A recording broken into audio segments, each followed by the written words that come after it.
Kalaulah baginda Nabi alaihi salatu wassalam yang diajar langsung oleh Assalamualaikum warahmatullahi wabarakatuh. Innal hamdalillah nahmaduhu wa nasta'inuhu wa nastahdihi wa nastaghfiruhu wa natubu ilayhi wa na'udzu billahi min shururi anfusina wa sayyiati a'malina. May yahdihillahu fala mudilla lahu wa may yudlil fala hadiya lahu. أشهد أن لا إله إلا الله وحده لا شريك له وأشهد أن محمدا عبده ورسوله لا نبي ولا رسول بعده.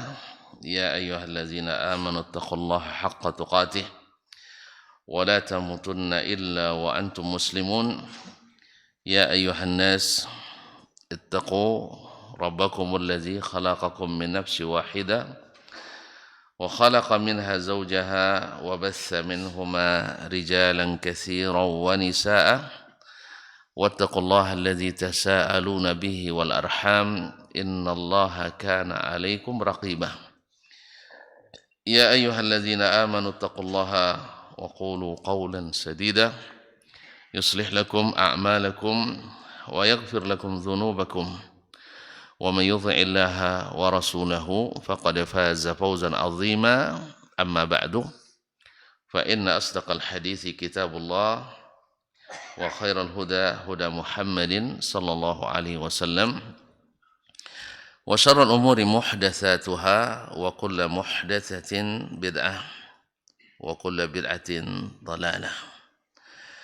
Ma'asyarul kiram, Bapak dan Ibu-ibu, saudara dan saudari, serta adik-adik dan anak-anak, para asatidzah, alim ulama, cerdik pandai, tokoh adat, tokoh masyarakat, hadirin hadirat, mustami'in mustami'at, musyahidin musyahidah, jemaah salat subuh di Masjid Zaid bin Thabit radhiyallahu anhu Pekanbaru, ataupun yang mendengarkan melalui 91,1 FM, serta yang menyaksikan melalui media live streaming dimanapun berada. Yang besar tak dipanggil gelar, yang tak bergelar tak diabsen nama. Mudah-mudahan semuanya senantiasa dalam keadaan senang dan bahagia, diberikan taufik, hidayah, ma'unah dan inayah.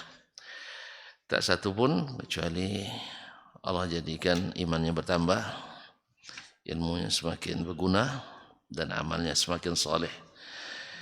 Mudah-mudahan hari ini, di hari Jumat subuh ini, kita dengan semangat yang tak pernah henti, ya Pak ya, semangat tak pernah mati.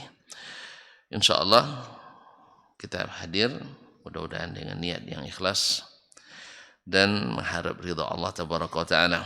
Kita bersyukur karena diberi waktu, kesempatan dan kesehatan. Semoga syukur ini melahirkan kebaikan-kebaikan serta kenikmatan-kenikmatan yang membuat kita sentiasa bersyukur dan mendekatkan diri kepadanya. Amin. Bapak dan Ibu, kaum muslimin dan muslimat yang dirahmati Allah Subhanahu wa taala, selawat dan salam kepada baginda Nabi alaihi salatu wassalam, yang sentiasa menyebut namanya membuat kita dapat banyak kebaikan, apalagi menimba ilmu yang diwariskannya. Sebut namanya saja kebaikan. Man shalla alaihi salatan sallallahu biha alaihi asyra. Siapa yang selawat kepadaku sekali, Allah balas 10 kali. Allahumma salli ala nabiyyina wa habibina wa sayyidina Muhammad wa ala alihi wa sahbihi wa sallim tasliman katsira. Ma'asyarul kiram, masuk bab lain, Pak. Babun akhar, pintu lain. Bab itu kan pintu artinya. Bab pintu lain. Kemarin bicara tentang dilarang dari satu sisi yang lebih umum, ada pula larangan di sisi yang lain. Jadi bertentangan dua larangan, sah? Yang satu khusus di satu sisi, yang ini khusus di satu sisi. Maka kita sudah sepakat kemarin ya, bahwa yang khusus lebih umum, yang ada khususnya lebih kuat dari yang umum yang tidak ada khususnya. Jadi ketika khusus di sini kita amalkan yang ini, ketika khusus ini diamalkan yang ini. Nah, dan dalil tetap berlaku secara umum pada bab yang belum ada khususnya. Sudah jelas ya? Alhamdulillah, Masya Allah. Sekarang masuk bab lain lagi, bukan bertentangan dua larangan, tapi sudah dilarang, tapi ada pula pembolehan. Gitu. Walaupun ilatnya masih ada, ilat hukumnya belum hilang. Karena para ahli usul fikih mengatakan al-illatu taduru ma'al hukmi. Lanjutkan. Wujudan wa adaman. Jadi ilat itu selalu menyertai hukum. Ketika ada ilat, hukum ada. Ketika ilat tak ada, hukum tak ada. Tapi ada beberapa kasus dalam syariat, ilatnya masih ada. Ilatnya masih, sebab pelarangannya masih ada. Tapi tetap dibolehkan. Atau tetap tidak dijalankan hukum di situ. Mau tahu? Ya kita dengarkan. Nah, kita contoh lah ya, contoh dulu ya, biar semangat sedikit. Misal, walaupun contoh tidak sebutkan Imam Syafi'i rahimahullah. Mencuri, hukumnya apa? Haram. Haram saja. Enggak.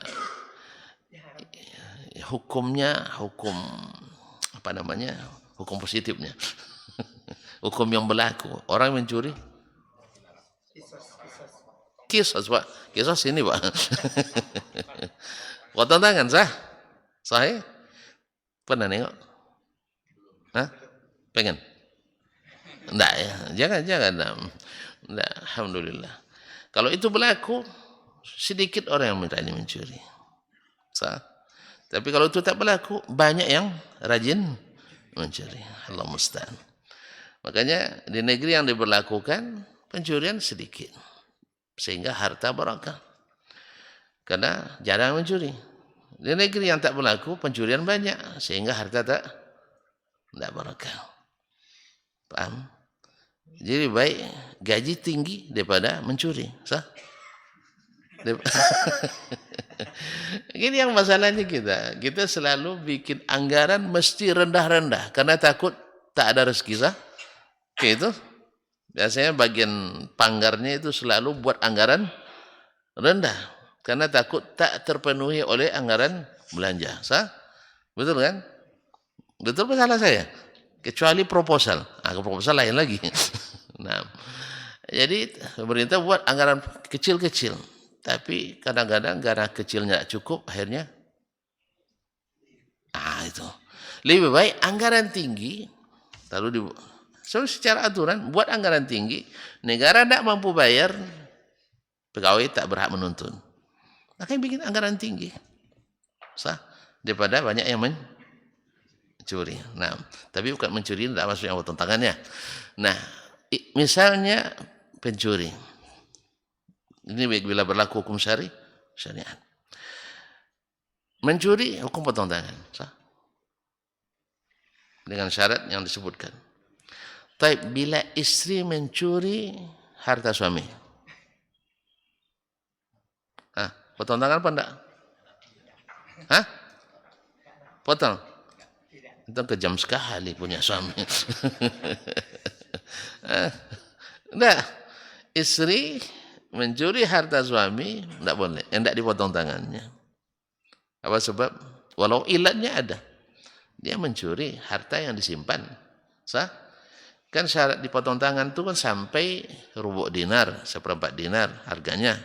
Yang kedua, harta yang disimpan. Sah?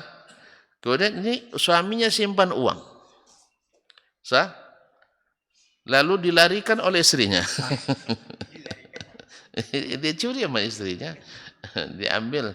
Sampai itu kumpul bukan rubuk dinar lagi. Tapi rubuk miliar. Misalnya. Ketahuan, potong tangan, Pak? Enggak. Walaupun ilat sebab hukum itu, yaitu mencuri. Sah? Kemudian dari yang disimpan. Sampai nilai, sampai. Cuman di sini tidak dilaksanakan potong tangan. Kenapa? Bukan. Jadi ini sesuatu yang ada subhatnya di situ. Ya, jadi oleh sebab itu karena kemungkinan walaupun kecil istrinya suaminya mungkin bakhil.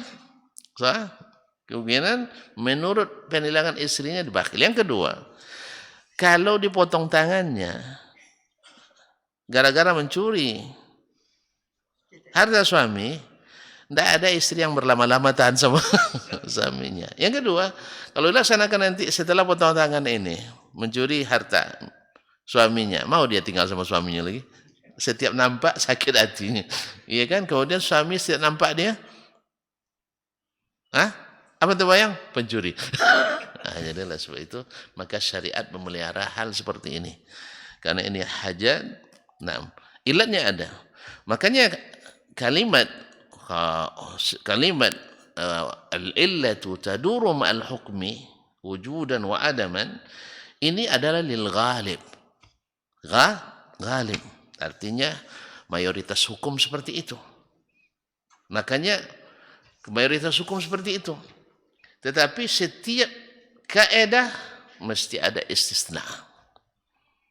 Oleh sebab itu kaum muslimin dan muslimat dirahmati Allah, kita belajar usul fikih. Naam. Tapi usul fikih itu qawaid yang disusun oleh manusia berdasarkan dalil-dalil syar'i. Dan dalil syar'i itu berdasarkan Al-Quran dan Sunnah. Dan Al-Quran dan Sunnah pada ghalibnya hukum, pada kebanyakan hukum. Nah, oleh sebab itu maka kaidah yang harus dipahami oleh setiap pembelajar, para ulama, para ahli istinbat, bahwasanya kaidah tidak lebih tinggi dari dalil. Kaidah tidak lebih kuat dari dalil. Paham? Tidak paham. Bilanglah tidak, biar saya tahu. Bila bertentangan kaidah dengan dalil, mana yang dahulukan? Dalil. Bila bertentangan antara kaidah dengan dalil, yang dahulukan adalah dalil. Jelas?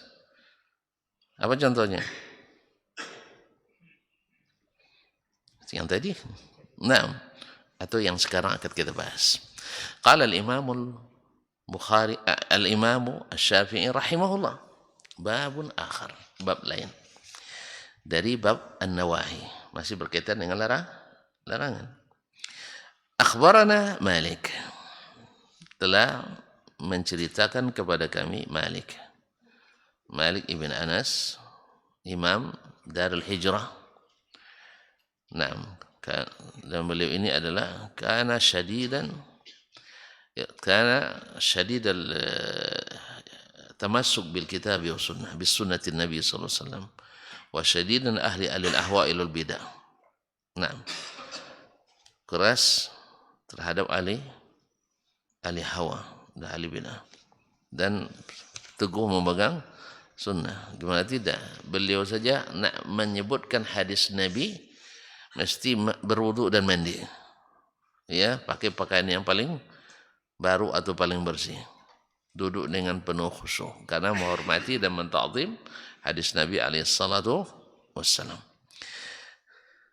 Qala an-Nafi' dari Nafi' maula Ibnu Umar, salah satu dari fuqaha Madinah di masa tabi'in. 7 fuqaha Madinah di masa tabi'in.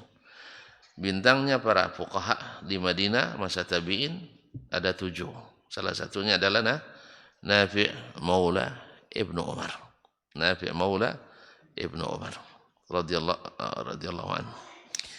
An Ibnu Umar, dari Ibnu Umar, anaknya Umar. Umar kan hanya anaknya, cuman kalau yang disebut Ibnu Umar adalah Abdullah. Sudah menjadi brandnya. Ibnu Abbas, Abdullah bin Abbas. Ibnu Umar, Abdullah bin Umar. Ibnu Mas'ud, Abdullah bin Mas'ud. Nah, Ibnu Dasman enggak ada. Enggak ada. Atau ada tuan-tuan tahu ada nama sahabat gitu? Yang saya tahu enggak ada. Nah? Barakallahu fiik. Baik, kaum muslimin dan muslimat dirahmati Allah. Yang paling pertama nama ini dipakai yang saya tahu dalam sejarah ulama, ya, ada di abad ke-6 Hijriah.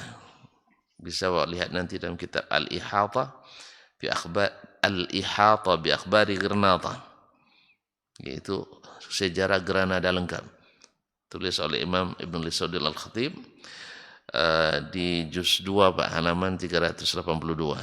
Di situ tertulis seorang ulama ahli qiraat, Abu Bakar bin Dasman.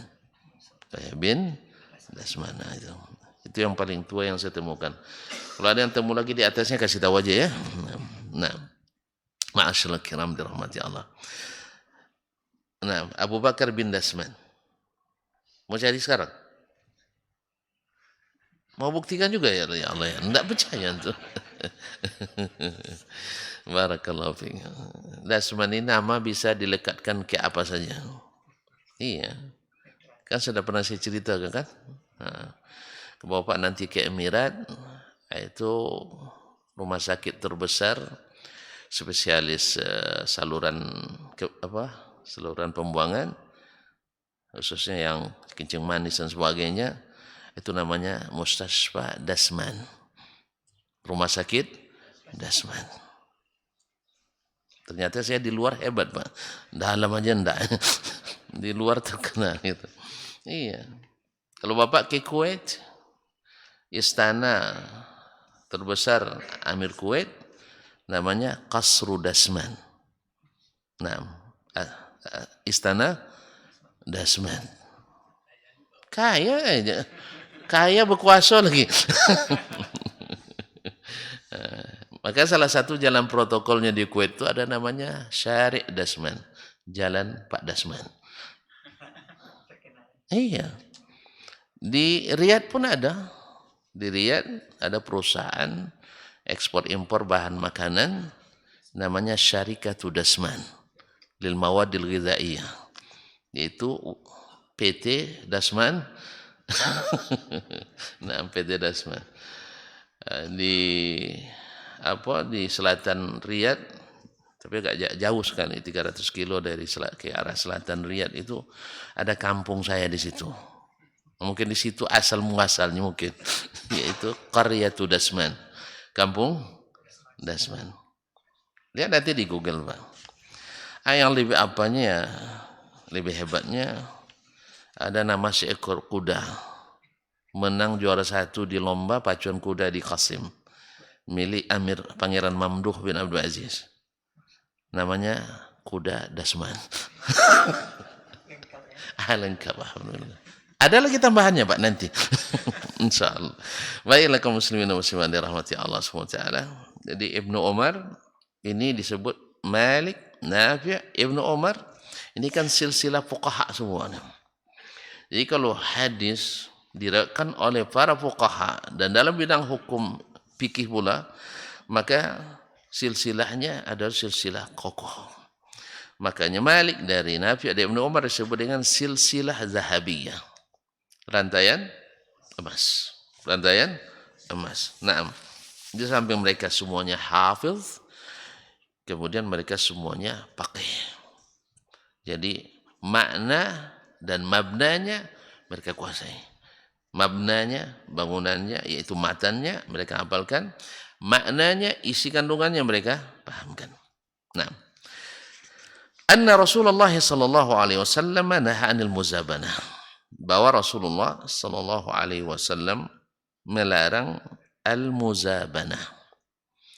Melarang al-muzabanah. Apa itu muzabanah? Di dalam hadis sendiri ada tafsirnya. Yaitu ada tafsirnya. Cuma tafsir ini ada yang mengatakan dari Nabi, ada yang mengatakan kalamus sahabi. Tafsir ini dari Nabi sendiri yang menafsirkan, atau sahabat yaitu Abdullah bin Umar yang menafsirkan.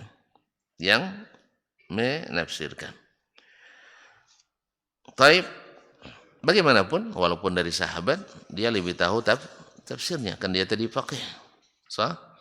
Nah, wal muzabanatu bai'us thamari bitamri. Bai'us thamari bisa, yaitu menjual buah yang masih di pohon. Maksudnya tentu buah kurma ya.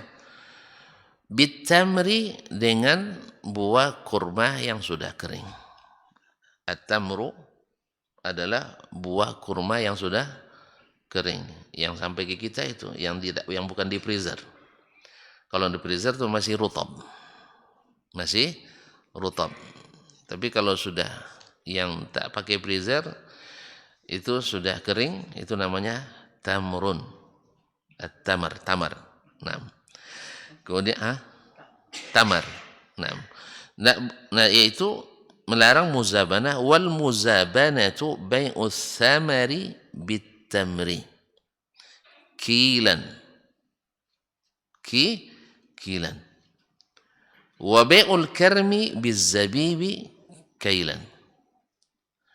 Yaitu menjual buah yang masih segar, yang masih di pohonnya, dengan buah yang sudah dipetik dan sudah kering, yaitu dengan takaran.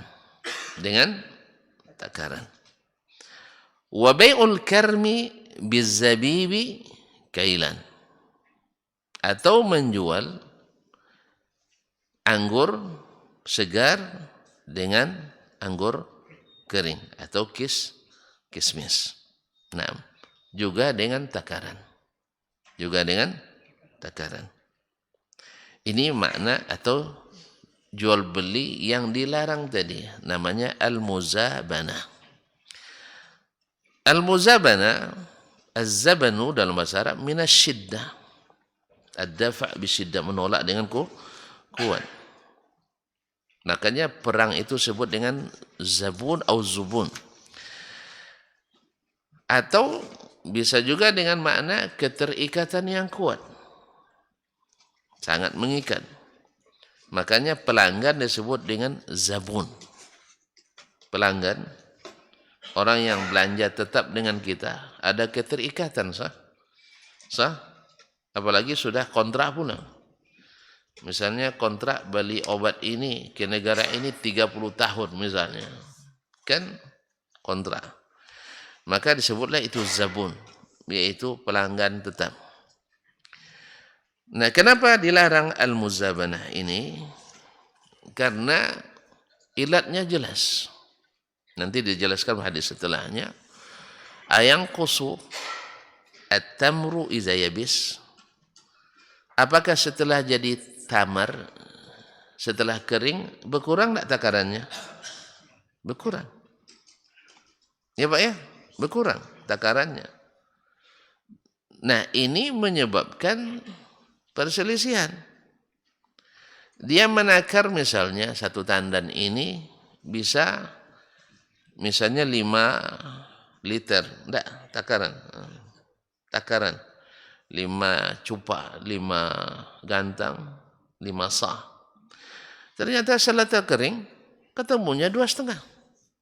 Besok ketemu sama kawannya, rugi saya katanya, kembalikan uang saya. Sah? Dan ini sering terjadi kan? Salah hitung, akhirnya rugi. Besoknya si fulan nipu saya katanya. Padahal sudah sepakat dari awal kan. Ini takar tengok ke atas. Oh ini biasanya, kan orang pengalaman juga. Biasanya ini bisa untuk 5 ini. Ternyata hasilnya 3 tak penuh. Kan rugi itu Pak? Rugi kan? Nah, maka dilarang oleh Nabi SAW karena akan menyebabkan perperangan dan pertengkaran. Menyebabkan perang dan pertengkaran. Pertengkaran hebat. Apalagi kalau dalam jumlah besar. Dan biasanya begini ini kan jumlah besar. Para pesudagar-sudagar. Dia akan memajak kurma ini yang masih di pohon. Supaya dengan harapan nanti untungnya besar. Kan masalah keuntungan, kan cari untung orang. Nah, walaupun sudah nampak, karena ada bab lain lagi nanti tidak boleh menjual yang belum jadi. Misalnya kalau durian baru berjangkau, berbunga. Tidak, jangkau sebelum putih. Baru berjangkau yang dicari keluang tuh. Nah, bunganya dihisap apanya bunganya. Rupanya sedap juga dihisap tuh bunganya. Tidak pernah tuh coba. Rugi tuh. Masa kecil tak bahagia. Iya. Jadi Kan ada jatuh bunga itu, Pak. Harum tuh. Masya Allah, manis. Bapak enggak coba? Apa enggak ada tinggal kampung, tuh lah rugi. Waktu kecil mana tinggal? Ada di kampung. Enggak ada durian sana. Itulah salahnya. Ya, ulang lagi lah. Diputar. Nah, besok pas musim bunga di kampung, pergi, buktikan. Saya sudah coba tuh kecil, sekarang tak lagi. Nah, yang jatuh-jatuh tuh, yang baru jatuh ya, jangan yang lama. Yang lama nanti anda masuk pula apa. Nah, iya, yang baru jatuh tuh, ketengok dia jatuh kan, ambil langsung. Nah, manis. Ya, tapi tengok dulu dalam, jangan masak. Nah, jangan. Iya. Tapi saya tahu bahaya atau tidak bahaya, saya tidak tahu yang jelas. Tapi sampai sekarang tidak ada masalahnya. Biasa, alhamdulillah.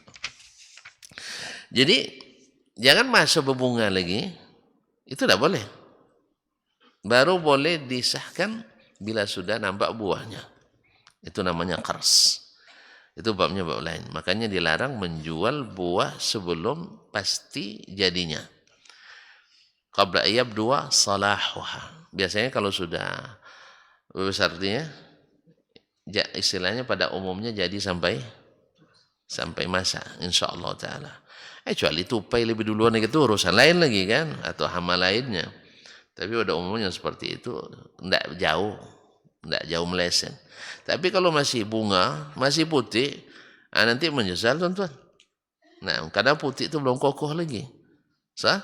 Nah, tapi kalau sudah besar, sudah begini nampak, cuma nunggu jatuh lagi kan. Misal sekitar setengah bulan lagi nunggu jatuhnya, itu sudah boleh dipajak ya. Nah, karena sudah nampak ininya. Nah, sekarang babnya bukan bab itu. Babnya adalah menjual kurma yang masih di pohon. Dan nampak, jadinya dan nampak. Yang masih basah, yang masih segar. Dengan kurma yang sudah kering. Ini dilarang oleh Nabi SAW. Atau menjual zabib, yaitu kismis, atau anggur yang sudah kering dengan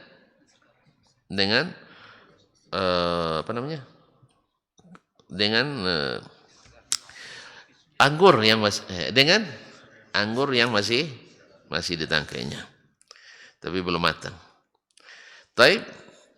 Kemudian beliau merebutkan hadis lain lagi. Akhbarana Malik, telah menceritakan kepada kami Malik an Abdullah ibn Yazid Maula al-Aswad ibn Sufyan. Dari Abdullah bin Yazid Maula al-Aswad ibn Sufyan, anna Zaidan Abu Ayyash, bahwa Zaid Abu Ayyash akhbarahu an Sa'ad bin Abi Waqqas, memberitahukannya dari Sa'ad bin Abi Waqqas radhiyallahu taala anhu. Sa'ad bin Abi Waqqas adalah salah satu dari 10 sahabat yang dikabarkan langsung oleh Nabi masuk surga, atau dijamin masuk surga. Dan awwalu ramin bil Islam, yang pertama melesatkan panahnya dalam berjihad fisabilillah dalam Islam. Wa kana ramiyan mahiran, ini ahli memanah yang mahir. Jadi 10 anak panah, 10 tepat sasaran. Kalau kata 10 anak panahnya, 10-nya tak kena. Jadi dia memanah tu sambil naik kuda, ya tanpa pelana pun dia bisa memanah. Masya Allah, tabarakallah. Taib. Annahu sami'an Nabiya sallallahu alaihi wasallam, bahwa Nabi sallallahu alaihi wasallam su'ila, ditanya, an syira'it tamri birrutab, tentang hukum membeli kurma kering dengan rutab, kurma basah. Tentu saja yang masih di pohon maksudnya. Faqala Nabi sallallahu alaihi wasallam, lalu Nabi sallallahu alaihi wasallam mengatakan, ayang kusur rutabu idza yabis. Ini yang segar ini, rutab ini, bila kering berkurang tidak takarannya? Berkurang atau tidak takaran? Dulu orang ditakar, kalau kurma dulu pakai takaran, ya, tidak ditimbang. Kalau sekarang kan ditimbang per kilo. Kalau dulu takaran. Berkurang tak takarannya apabila kering? Qalu na'am. Tentu saja berkurang ya Rasulullah. Fanaha an zalik. Maka dia larang. Karena kurma kan termasuk dari harta yang berlaku riba padanya. Dari 6 yang berlaku riba padanya. Sah? Kurma dengan kurma. Dan rutab salah satu dari fase perkembangan kurma. Kurma kan banyak tingkatannya. Dari balah, sebelumnya talak, ya, balah, kemudian rutab, ya, kemudian dipetik, habis itu dikeringkan jadi kurma, nah, atau tamar. Qalu na'am fanaha dzalik, lalu Nabi sallallahu alaihi wasallam melarang hal itu. Berarti hadis kedua juga sama dengan hadis yang pertama. Pertama menyebutkan istilahnya al-muzabanah. Yang kedua tentang ilatnya. Larangan pertama tentang larangan umum, yang kedua tentang ilat larangannya. Apa sebab? Karena berkurang takarannya berarti tidak sama. Padahal harta-harta ribawiyah mesti sama. Tidak boleh berkurang salah satunya. Berarti ilat larangannya jelas? Jelas. Dia bahan makanan yang masuk barang-barang yang dilarang riba di dalamnya sekarang pasti berkurang, maka dilarang oleh Nabi dengan ilah itu. Kemudian beliau meriwayatkan lagi, akhbarana Malik an-Nafi'. Masih juga dari Imam Malik dari Nafi' maula Ibnu Umar. An Ibnu Umar, dari Ibnu Umar radhiyallahu anhuma, an Zaid bin Thabit, dari Zaid bin Thabit, Masya Allah. Ini tersebut Masjid Zaid bin Thabit. Dari Zaid bin Thabit radhiyallahu ta'ala an, sahabat dari sahabat. Anna Rasulullah sallallahu alaihi wasallam rakhasa li sahibil ariyati ay yabi'aha bi kharsiha. Bahwa Rasulullah sallallahu alaihi wasallam memberikan rukhsah kepada sahibil ariyah, itu dalam jual beli araya, ayyabi'aha bi kharsiha, dengan menjualnya bi kharsiha, dengan memperkirakan takarannya. Para ulama mendefinisikan bai'ul araya itu dengan menjual seseorang memiliki kurma yang lebih dari kebutuhan keluarganya, tapi dia tidak punya batang kurma, tidak punya rutab. Padahal ketika rutab datang, tentu keluarganya ingin seperti orang lain, ingin makan rutab untuk dikonsumsi. Nah, gimana caranya? Maka Nabi mengizinkan untuk konsumsi itu saja ditakar rutab yang masih basah itu, kemudian dibayarkan dengan kurma yang sudah kering ini. Ini namanya bai'ul araya, hanya untuk kebutuhan konsumsi keluarganya. Nah, ini mimbabil hajat. Jadi yang seperti ini, ilat hukumnya masih ada, berbeda takarannya setelah kering. Tapi ini diizinkan. Kenapa diizinkan? Karena ada dalil. Oleh sebab itu kaidah umum, na'am, tidak boleh. Tapi ada kasus khusus yang dibolehkan Nabi SAW. Makanya disebutnya di sini dengan bahasa rakhasa. Diberikan rukhsah.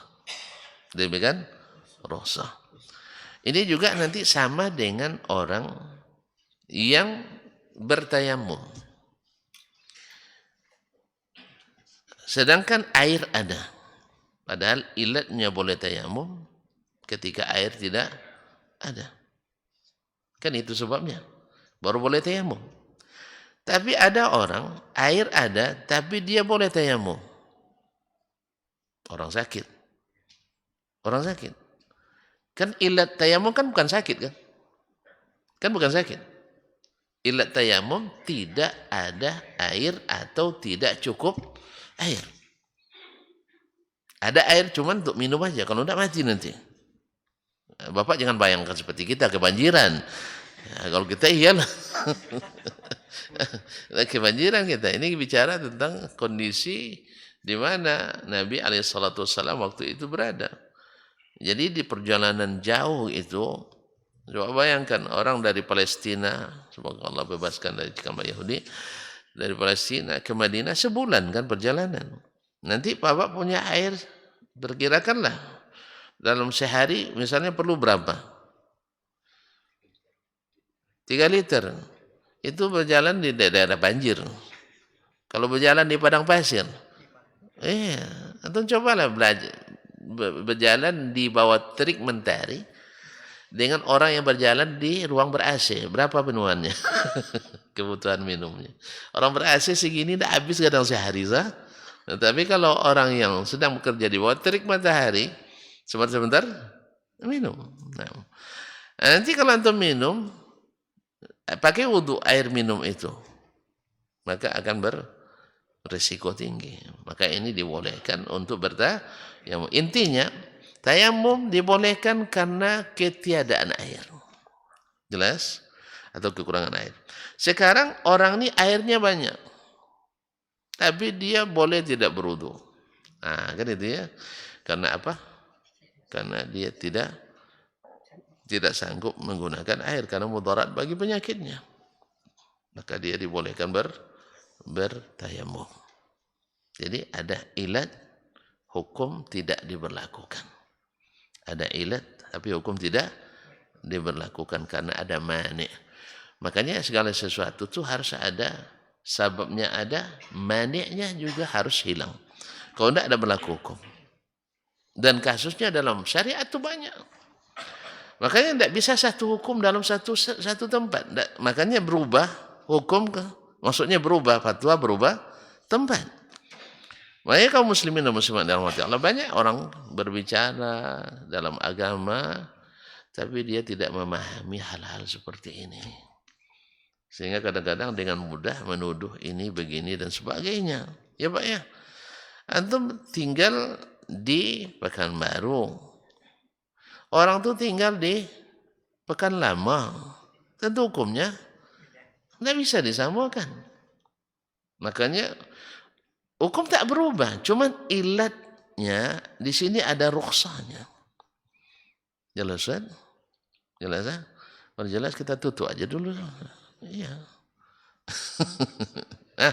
Kita tutup aja dulu. Ma'asyiral kiram dirahmati Allah SWT. Kemudian beliau meriwayatkan juga dari Ibnu Uyainah. Akhbarana Ibnu Uyainah telah menceritakan kepada kami Ibnu Uyainah.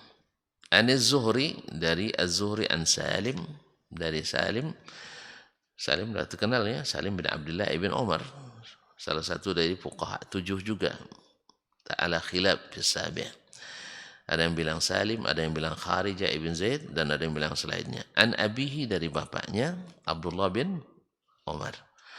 An Zaid bin Thabit, dari Zaid bin Thabit, anna Nabi sallallahu alaihi wasallam rakhasa fil arayah, bahwa Nabi sallallahu alaihi wasallam memberikan keringanan pada arayah. Seperti yang kita akan lihat ini. Jadi karena hajat maka dibolehkan. Lalu beliau menjelaskan, qala Asy-Syafi'i rahimahullah, fakana bai'ur rutab bit-tamri manhiyan anhu. Maka hukum asalnya menjual rutab, kurma basah, bit-tamri, dengan kurma kering, manhiyan anhu, dilarang. Linahyi Nabi sallallahu alaihi wasallam. Kenapa dilarang? Karena Nabi melarangnya. Sami'na wa ata'na. Wa bayyana Rasulullah sallallahu alaihi wasallam, dan Rasul sendiri yang menjelaskan, annahu innama naha anhu li'annahu yanqusu idza yabis. Beliau melarang karena dia berkurang bila kering. Berarti menjual sebarang sejenis, masuk barang riba, tapi tidak sama. Dan ilat dilarangnya karena tidak sama tadi. Wa qad naha 'anit tamri bit-tamri illa mithlan bimithil. Sudah disebutkan dalam hadis sebelumnya atau hadis-hadis lain, Nabi melarang jual korma dengan korma yang sudah kering, illa mislan bimisl, kecuali harus sama. Walaupun mutunya beda, kualitas beda. Misalnya korma ajwa, sekilo misalnya 85 rial. Antum jual dengan korma sukari dengan 35 rial. Wajib sama. Wajib sama. Tapi harganya beda Ustaz. Kalau mau beli ajwa, jual ke sukari dulu. Dah, habis itu baru beli ajwa. Payah betul Ustaz. Antum payah betul, kenapa harus makan apa? Iya kan? Kenapa harus makan itu? Tidak ada yang payah. Kan jual ini, beli ini. Selesai? Alhamdulillah. Nah, jual ini dengan uang, lalu beli ajwa dengan duit. Jelas kan ada yang suka sukari, ada yang suka ajwa. Nah, kalau antum nanti kalau cuma 2 kilo ya, tapi yang lebih ya, tidak ada yang mau beli, antar ke saya beli. Nah, kasih duit untuk beli ajwa. Nah, itu artinya jual dulu ini, baru beli yang ajwa tadi. Nah, falamma nazara fil muta'aqqab min nuqsanir rutab idza yabis, ketika dia lihat pada akhirnya terjadi pengurangan pada rutab kering, kana la yakunu abadan mislan bimithil, pasti tidak sama takaran keduanya. Iz kana nuqsanu mughayyiban la yu'raf atau mughayyaban la yu'raf, karena kekurangan itu tidak tahu kita, tidak dikenali berapa kurangnya, tidak bisa diketahui berapa kurangnya. Kalau diketahui kurangnya pasti, kalau kurang pasti, misalnya yang tanda nih kalau kurang nanti 3, tidak pernah meleset sama sekali. Iyalah, tapi kan tidak ketahui. Nah, hanya perkiraan. Fakana yajmu maknaya ini. Maka di sini terkumpul 2 sebab pelarangan. Ahaduhuma at-tafadul fil makilah, yaitu terjadi perbedaan takaran. Wal akharu al-muzabana. Yang kedua adalah al-muzabana, terjadi kekerasan. Artinya paksaan. Kan terpaksa menerima. Walaupun nanti pada akhirnya tidak suka kan. Sebab menimbulkan permusuhan. Wahiyya bai'un ma yu'rafu kailuhu bima yujhalu kailuhu min jinsih. Karena menjual sesuatu yang diketahui takarannya dengan yang tidak diketahui takarannya, padahal sejenis, padahal satu jenis. Fakana manhiyan limaknaya ini, maka dilarang akibat 2 ilat ini. Ilat berbeda takaran.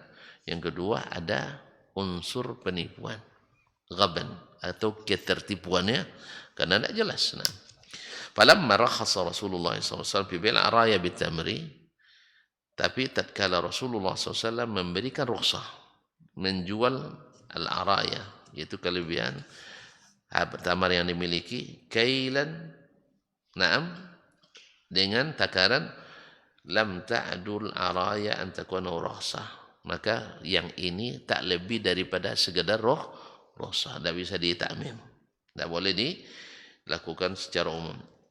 Antakuna rukhsatan min syai'in nuhya anhu, rukhsah dari sesuatu yang dilarang. Sama misalnya dengan misalnya hukum musik semuanya haram. Sah? Karena ilatnya apa? Ta'budiyah. Tapi ketika walimah ada keringanan. Sah? Pakai ketempi ya. Rebana namanya. Nah, gendang. Bagi anak-anak atau perempuan. Karena perempuan suka berhibur kan? Iyalah, awak tiap hari keluar, dia di rumah terus. Sah?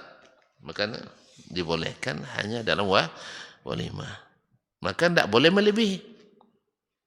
Maka dengan syarat. Kan tadi dengan syarat. Kalau yang penyanyinya tampil pula ada apa-apa, itu pelanggaran lain. Rebananya Ustaz. Iya, cuma yang tampil ibu-ibu. Iya, ada belum lagi tampilannya menor pula. Walaupun berjilbab tapi membuat bapak-bapak terjerembab. Allah musta'an. Nah, tidak boleh karena memang dikhususkan untuk kaum wanita dan anak-anak. Jadi oleh sebab itu rukhsah iya. Makanya tak dihalalkan kecuali dengan sebab itu saja. Jelas? Nah. Aulam yakunin nah, sehingga tidak berlaku qiyas padanya nanti, tidak berlaku qiyas. Aulam yakunin nahyu anhu anil muzaban wa tabitamr illa maqsudan bihima ila ghairil araya. Atau bukanlah larangan itu anil muzaban rotab illa maqsudan bihima, kecuali yang dimaksud dengan keduanya ila ghairil araya, kepada selain araya. Fayakuna hadha min al-kalam al-am alladhi yuradu bil khas. Kalau demikian ini masuk perkataan umum yang maksudnya adalah khusus. Artinya dari yang dibolehkan itu adalah hanya bai'ul araya saja. Sedangkan yang lain tidak. Dan baru araya tadi adalah orang punya kelebihan nafkah kormanya, kemudian ingin mendapatkan dengan kelebihan itu rutam. Karena ketika musim rutam, orang makan semua, kita tidak enak kan? Nah, musim panen, Pak. Awak tidak ada punya, kita tidak punya. Tapi bagi yang punya, boleh apa tidak? Nah, ini disebutkan dengan syarat. Dengan syarat. Satu, apa syaratnya? Mesti dibayar tunai kurmanya, bukan ditakjil. Karena nanti tambah lagi ilat larangan. Mesti dibayar tunai. Yang kedua, rutab itu mesti masih di atas. Kalau sudah dipetik, tidak boleh lagi. Paham? Rutabnya masih di batang.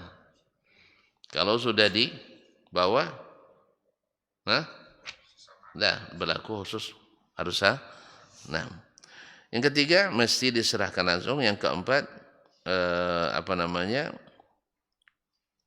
bahwa rutab itu diterima setelah matang.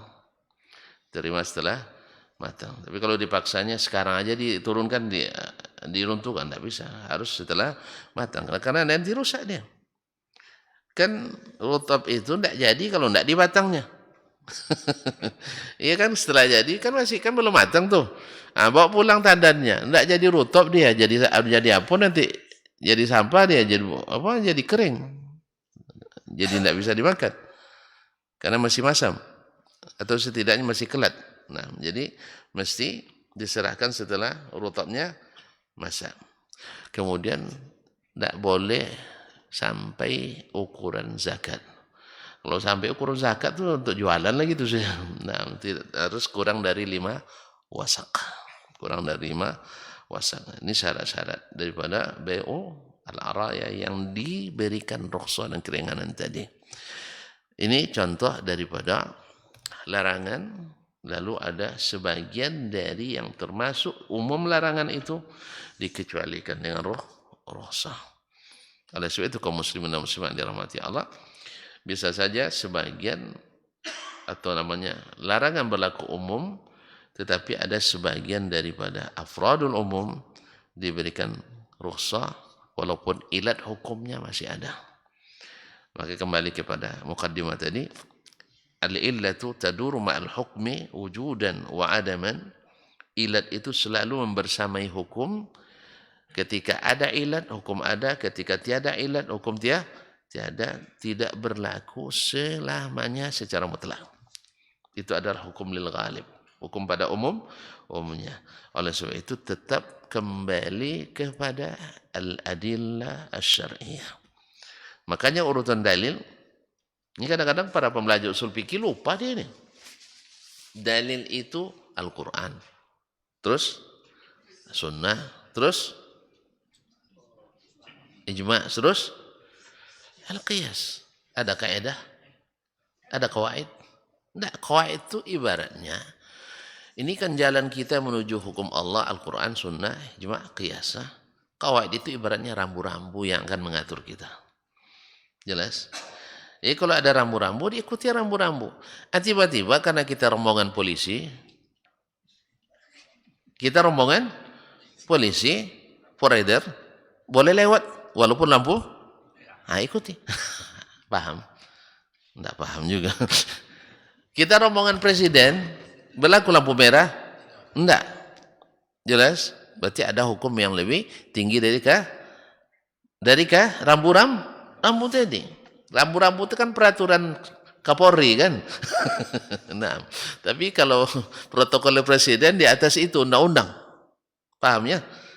Makanya dalil lebih kuat dari kaidah. Jangan dibalik. Ini kadang-kadang tuh lah, dalil dah jelas haramnya dicari kaidah-kaidah. Kaidah umum. Paham?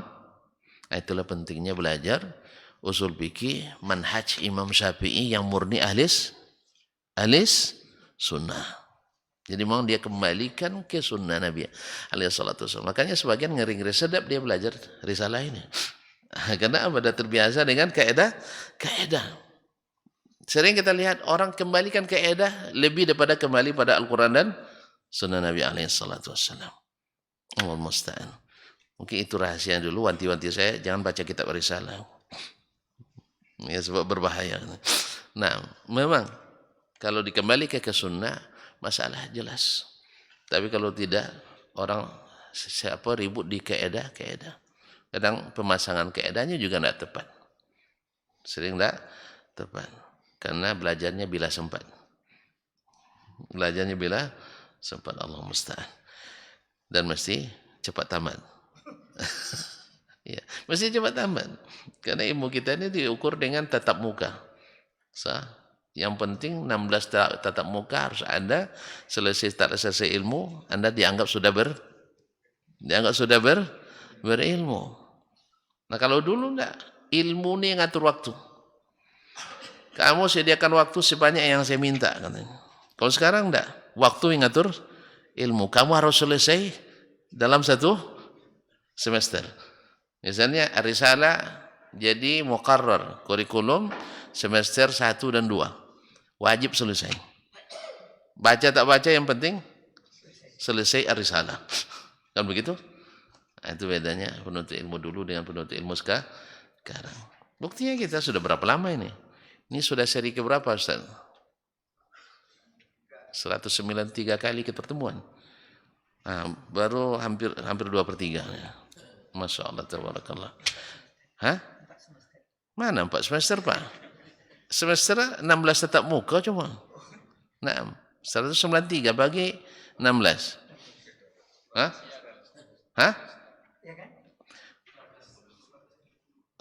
193. Berapa? 12 semester. 15. Nah, belum selesai juga kan? Belum selesai. Nanti mungkin berapa semester. Mana ada yang mau kuliah seperti ini? Yang mau kuliah seperti ini. Jadi oleh sebab itu Allah musta'an.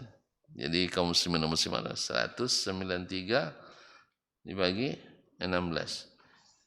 Ya, 12 semester ya. Iya. 12 semester. Ini kalau dosennya masuk 16 tatap muka. Hanya tidak jarang pula dosen masuk awal, masuk akhir. Tengah-tengahnya asisten. Allah musta'an. Ada asistennya. Allah musta'an. Kalau ada asisten bagus tuh. Di sebagian bahkan di luar negeri, di pertama kontrak kuliah bagi diktat. Nanti baca ini absensi diisi, lepas itu nanti pas ujian harus dapat ngisi selesai satu semester. Kalau tengok wajah-wajahnya ada nampaknya. Ada sebagian. Tapi tidak ada laporan, Pak, tidak ada laporan itu karena absensinya lengkap. Ada paraf, ada tanda tangan. Allah musta'an. Semoga tidak banyak. Semoga tidak ada. Semoga tidak ada. Tapi kalau di luar negeri sebagian negara saya lihat ada yang begitu. 1 kali dosen masuk di awal, 1 kali masuk di akhir. Selesai. Kadang-kadang dikumpul pula di macam kuliah umum. Ya 300 orang satu kelas. Itulah namanya belajar. Habis itu dapat titel sarjana muda. Sarjana lengkap. Allah musta'an. Ala kulli hal, semoga Allah SWT perbaiki keadaan kita dengan senantiasa menghidupkan majelis-majelis ilmu, karena yang resmi-resmi tidak bisa mengcover semuanya, karena dulu memang tidak resmi-resmi para ulama itu lahir dari generasi masjid, belajar di masjid sebentar tapi barakah. Wallahu musta'an. Tapi waktu yang sudah sangat ini Ya, udah banyak nengok-nengok keluar. Wallahu taala alam wa sallallahu ala nabiyyina Muhammadin wasallam wa subhanakallah bihamdik asyhadu an la ilaha illa anta astaghfiruka wa atubu ilaik. Wassalamualaikum warahmatullahi wabarakatuh.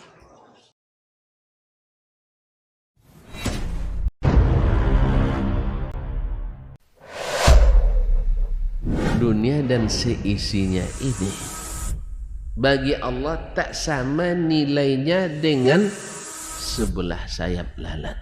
Barang siapa yang beramal untuk akhiratnya, Allah akan cukupkan baginya urusan dunia. Sayati zamanun 'alan nasi as-sabiru fihim qalqabit al-jamarah. Akan ada satu masa di akhir zaman yang berpegang teguh dengan agamanya seperti orang yang sedang memegang bara